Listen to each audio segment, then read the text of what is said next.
A very good morning to all my dear students. Today we are going to draft a summary suit under the summary procedure as prescribed under the Order 37 of the Code of Civil Procedure. But before starting with the same, my dear students, I just want to recapitulate the law pertaining to the same. Thereby, we would be able to understand and draft a suit for recovery under Order 37 of the Code of Civil Procedure. So, my dear students, let's start with the same.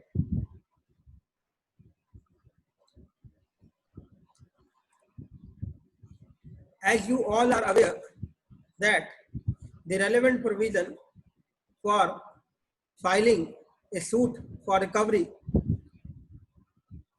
as summary suit is provided under Order 37 CPC. Even though the word summary suit or summary procedure has not been defined under the Code of Civil Procedure. Now, what do you mean by summary procedure? As per literal meaning, it provides the expeditious disposal of the case in respect of recovery of money or which involves commercial transaction and which may be based upon contractual issues. So, from this, we may infer that it is a suit which provides summary procedure rather than to adopt an ordinary procedure which has also been prescribed under the Code of Civil Procedure. But the summary suit is differentiated from the ordinary suit on the basis of the speedy trial or the speedy disposal of the case, which is not so in the case of ordinary suit. Now, what is the distinguishing feature? I just want to explain it a bit further. My dear students, as you all are aware that under an ordinary suit, the defendant is having the inherent right to file a written statement or reply in the case of ordinary suit for recovery as a matter of right, whereas in summary suit he has to disclose the defense available with him before the court of law and thereby to seek leave to defend from the court of law in respect of the civil suit filed by the plaintiff. And once his application, which may be oral or may be written, is allowed by the court of law, after looking into the averments made by him, thereafter the court may give him or converts the summary suit into ordinary suit. Otherwise, he would be given no chance to defend himself, and a judgment on the basis of the evidence led by the plaintiff can be pronounced by the court of law. Now, where does this leave to summary suit can lie?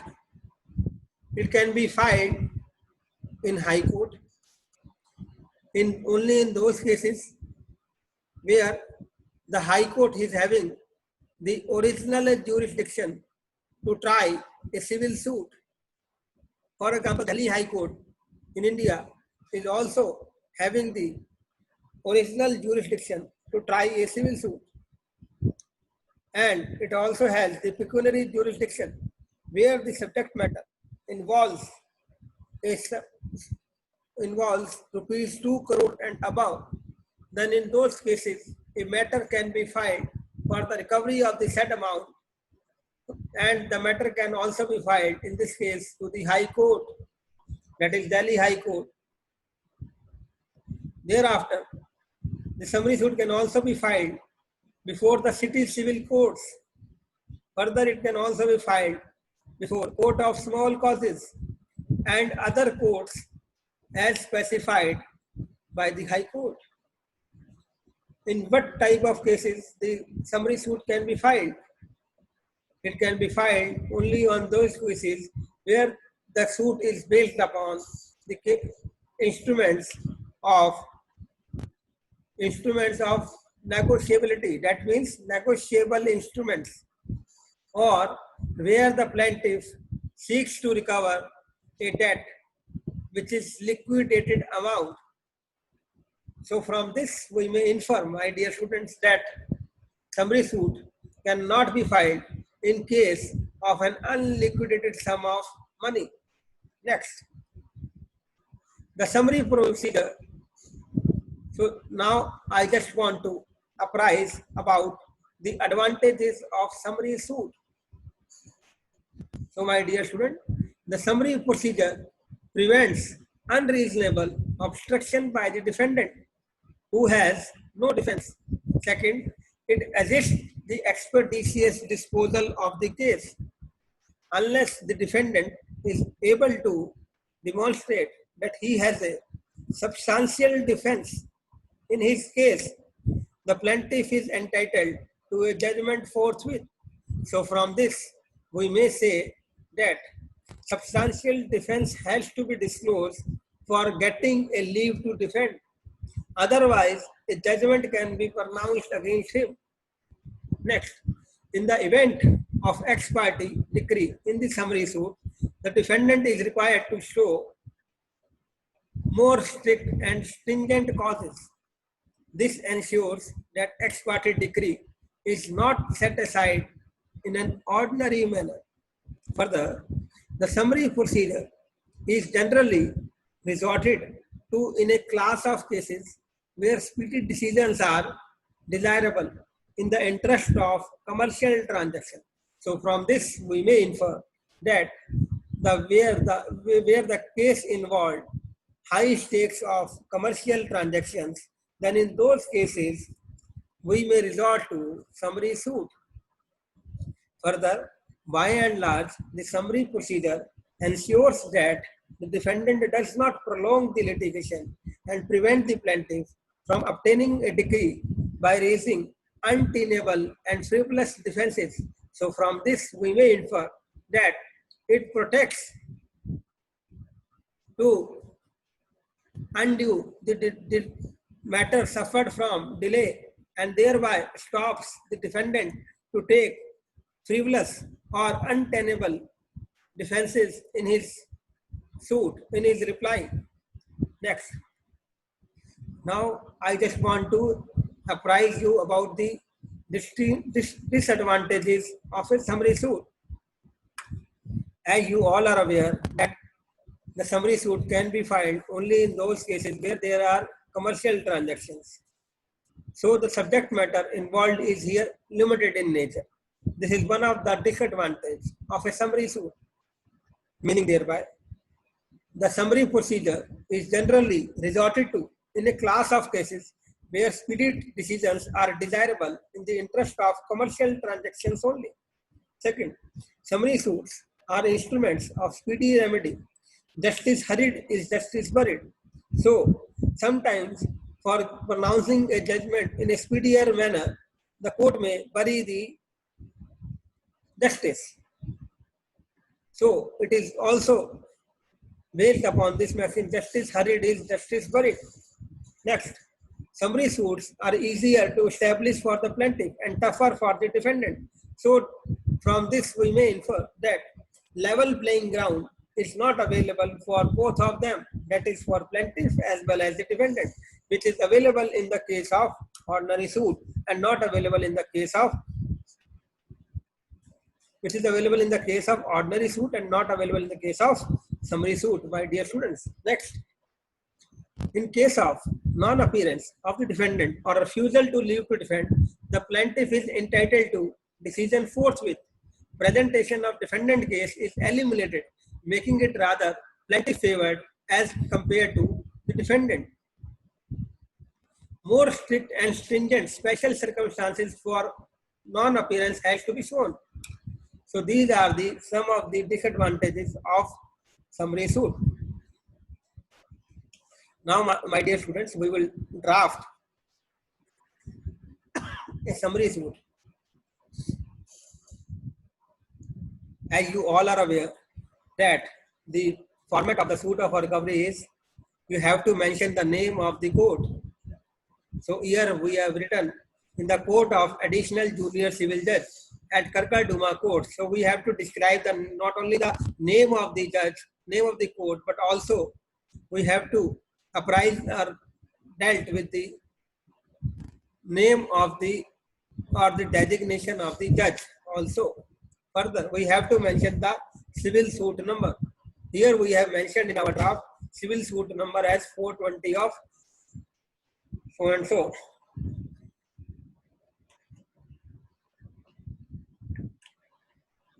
Thereafter, we have to mention that this suit has been filed under certain section. Here we have to mention that the same has been filed under Order 37 of the CPC. Thereafter, we have to give the name of the parties like ABC versus XYZ in the matter of ABC, the plaintiff, and versus the XYZ, the defendant. Next. Thereafter, we have to give the title of the case. Here we have given the title as Suit for Recovery of Rs 50,000 along with cost at the rate 24% per annum under Order 2037 of the Code of Civil Procedure. Now here, my dear students, when we are making the draft or we are making the paragraphs, as you have already been apprised that you have to mention only the facts. You don't have to mention the law. So here we have to just give one line apart. This is different from the ordinary suit. In summary suit, we have to mention one particular fact, that is the law, that the present suit is being filed under the specific provisions under Order 37 of the CPC. This is the need of the law because this has been statutorily provided. If the same has not been written over here, then the suit may be treated as an ordinary suit, my dear students. Further, apart from it, we also have to mention that no relief which does not fall within the ambit of the Order 37 has been claimed in the plaint. So the plaintiff has to put a specific averment in the plaint while drafting this suit that no relief which does not fall within the ambit of this rule has been claimed. Next, we have to mention the facts like he is a construction material dealer and what is the profession of defendant. Thereafter, the defendant has given him a check for the payment and thereafter that check has been bounced and was returned unpaid. And thereafter, we have to give the explanation of the banker and the details of the check, on which date the check was pronounced, date of dishonor of check, date of receipt of memo, date of sending of notice, date of service of notice, date when cause of action arose. So these are certain facts which needs to be mentioned for the perusal of the court. This itself needs to be mentioned because these are part of facts and not of law. And these are very material facts which needs to be mentioned as per Order 6 Rule 2 of the Code of Civil Procedure. Next, we have to mention that he is having the ulterior motive, or he has the intention to cheat also. Next, we have to apprise the court that the check has been bounced and within a period of so, and thereby apprising the court that the suit or the check that the same has been filed within a period of limitation as such. As I had already apprised you that certain paragraphs are mandatory in nature, like cause of action, like jurisdiction of the court, evaluation of the suit, and the court fees in the matter. These are certain paragraphs which needs to be mentioned at the last, and in the end we also have to mention that total amount is due as on date is so much amount, which includes not only the principal amount but also the interest, and this interest needs to be calculated up to the date of the filing of the civil suit. So these all facts have to be mentioned in the suit for recovery to be filed under Order 37 CPC, and thereafter in the end you have to mention that the suit has been properly verified. In this, you have to mention like I so and so do hereby verify the contents of the above plaint from parallel number so and so are true and correct to my knowledge and belief, and no part of it is false, and nothing material has been concealed therefrom. As you all are aware that the verification clause has been added with the view to protect the lawyers, meaning thereby it gives the responsibility of knowledge of the facts mentioned in the plaint upon the client itself, and thereby to protect the lawyer from giving any reply from giving any reply under the Advocates Act if any complaint has been filed by the client later on, if the said suit has been dismissed later on by the court. And thereafter, as you all are aware, that the said verification has to be supported or by an affidavit in the case. So plaint has to be supported by an affidavit as well. So this is all about the drafting of a suit for recovery under Order 37, and this is all about today's lecture. So my dear students, before parting with the today's topic, I just want to apprise you with my new topic which I am going to take in this subject, that is drafting, pleading and convincing, in my next class, and the new topic which I am going to take, that is suit for permanent injunction. Hope you have learned a lot from my lecture. In case of any doubt, then you may write it to me at my email ID, that is rahularoda.gn@jagannath.org. Thank you very much. We'll meet you soon. Till then, stay home, stay safe, and be positive. Thanks once again.